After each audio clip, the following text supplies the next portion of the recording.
सुनो भांडे मांजते मैं ऑलरेडी। सुनो कपड़े भी तो होते। इधर आओ। पिंडियां रही हैं। हाँ ये सब सुनो तेरी रोटी टेबल ते रखती मैं। मर्चा ते गंडे भी नाल न, पुदीने की चटनी भी रखी है नाल। पानी है तेरे कोल? नहीं तेरे बच्चा नु उठा दो। और तू सुती रह यार, कोई टेंशन नहीं, मैं देख लेना। रनी यार प्लीज ब्रश करो तो थल्ले आ जाओ नाश्ता करन।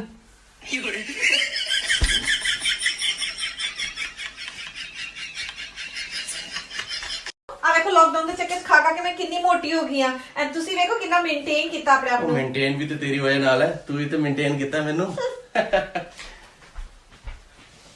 सवेरे का काम करा के मेरी साथी कटती साडी मेंटेन है।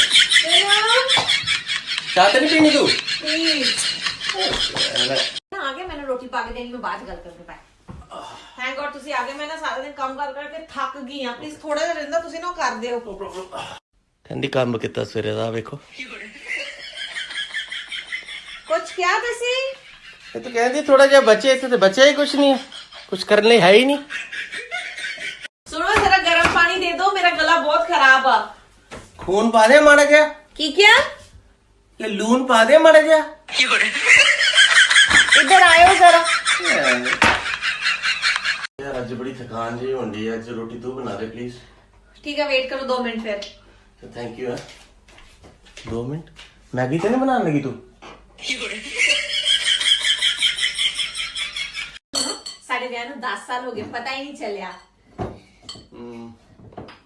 ਅੱਛਾ ਸੁਣੋ, ਜਦੋਂ ਤੁਸੀਂ ਮੈਨੂੰ ਪਹਿਲੀ ਵਾਰ ਵਿਆਹ ਕੇ ਲੈ ਕੇ ਆਏ ਸੀ ਤੁਹਾਨੂੰ ਕਿੱਦਾਂ ਲੱਗਾ ਸੀ? यार एक ही कबाड़ चक के ले आया मैं। ਕੀ ਬਣਾਉਣ ਲੱਗੇ ਜੇ ਅੱਜ?